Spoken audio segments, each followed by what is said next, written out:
Hi, welcome along to Arsenal Fan TV, and this is the aftermath.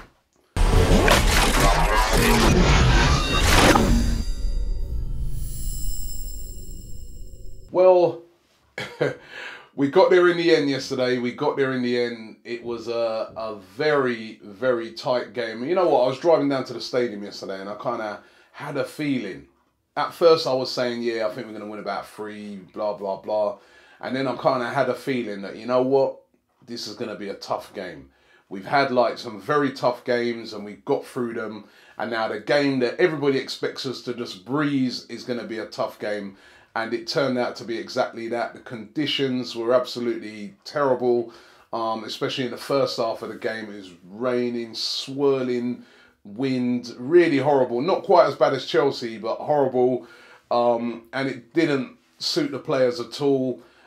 Cardiff came very, very well organised, put everybody behind the ball and just were only making an effort to catch us on the counter-attack. And when a team comes and they're really organised and they're not really going for it, they're just sort of saying, right, you lot come, we're going to be very organised and hit you on the counter. It is very, very hard to break down. Second half, Arsenal came out, they had a bit more fire in their belly, they went for it more.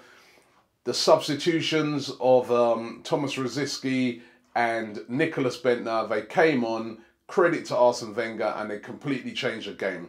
Rosicky, all of a sudden, energy through that midfield, creativity, and Nicholas Bendtner, what can I say? Brilliant, fantastic goal to score in the 87th minute. A shame that he got injured, but we've got to credit the guy. He's come on and he's done the business. He's scored an absolutely huge goal. Both of his goals that he scored, actually, this season for Arsenal have been big goals. So full credit to him. And then the win rounded off by Theo Walcott. In the end, 2-0, it looks a breeze. But it was not a breeze at all. Very, very difficult game. I mean, at one time, it was looking like it was going to be one of those days, especially when Per Mertesacker missed a couple of free headers. But we got there in the end. It's what champions do, isn't it? When they're not playing well, you still win the game. A game is for 90 minutes plus, and you keep going right until the end. Teams start to get a bit tired, a bit weary. And if you keep going to the end, and you keep fighting, you'll get the victory, and that's just what we did yesterday. And in the context of things with Chelsea winning and Manchester City winning, it was a must-win game, and what a fantastic victory in the end by Arsenal Football Club, and what a brilliant Christmas period.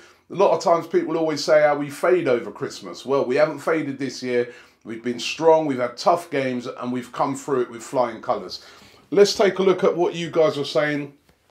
As usual, hundreds of tweets this week. I mean, you know, listen, if I can't get everybody on this, but I'm going to try and wrap through as many as I can. Libyan says, great game with a win, but Arteta and Flamini doesn't work for us.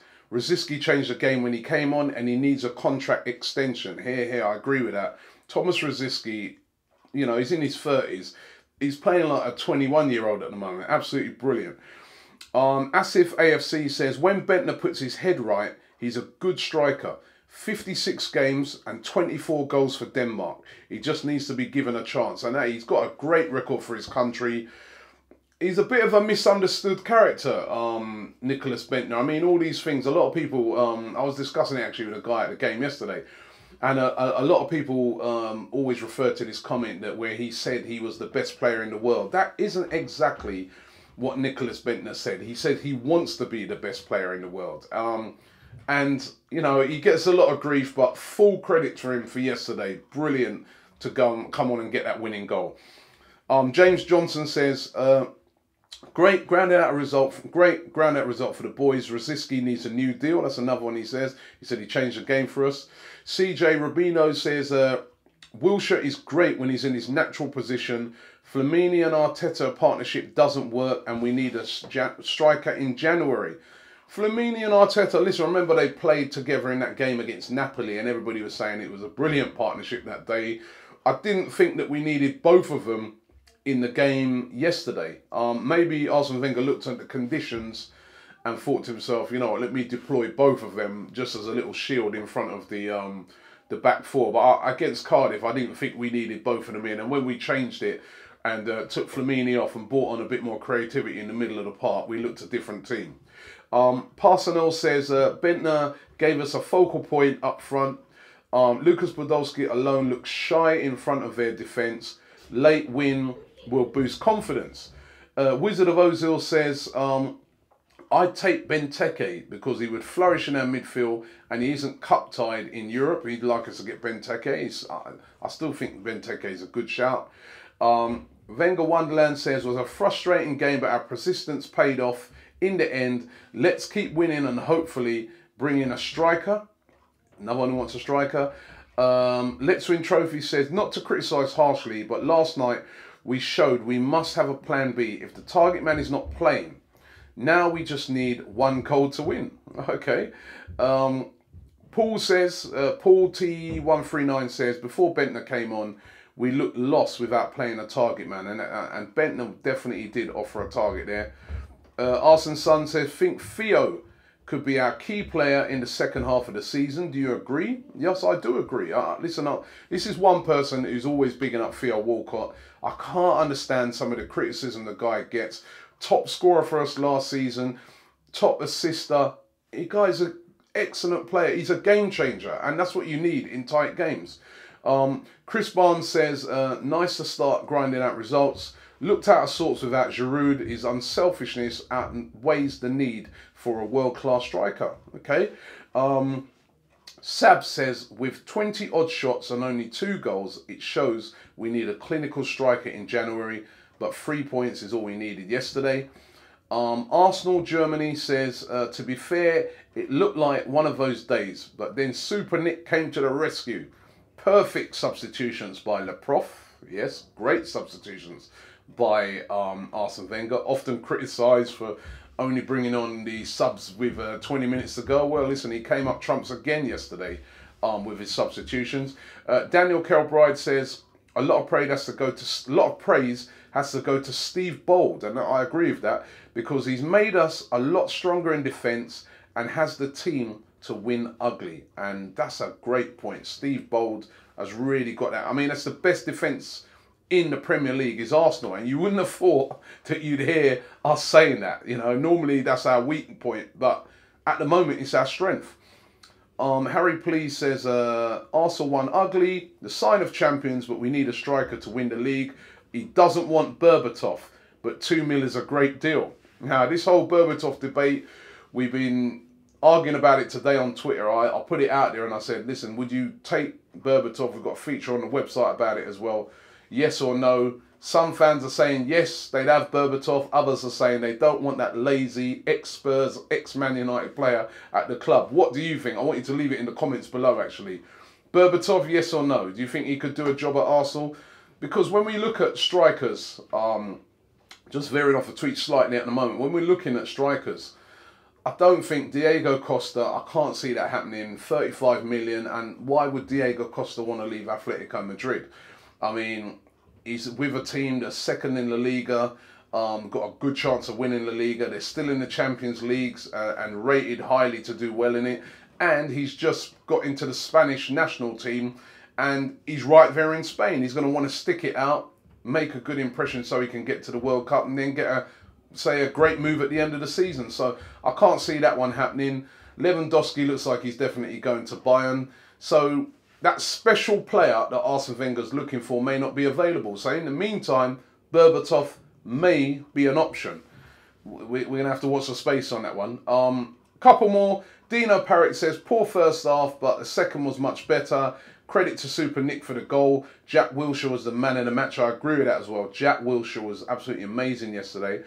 But Flirt Kazuka says, everybody's talking about Bentner, Rosicky and Jack Wilshere for man of the match. But I think Nacho Monreal played an amazing game. And again, Nacho Monreal was excellent yesterday. He played really, really well.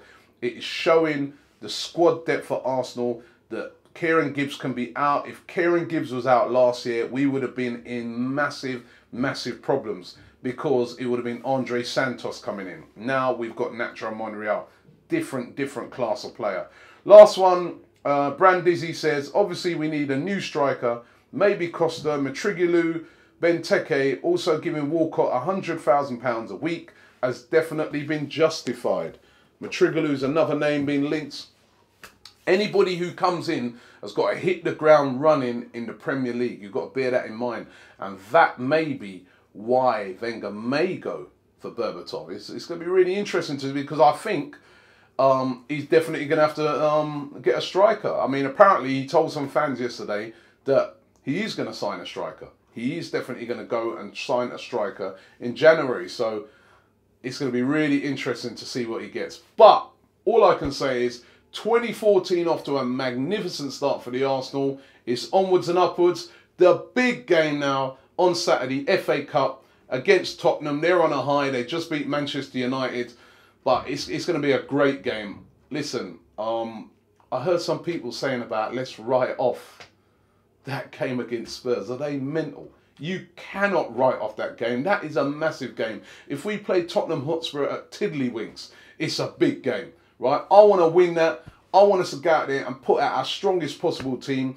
After that game, we don't play Aston Villa until the Monday following. So let's put out our strong team and put it right up those Tottenham Hotspurs.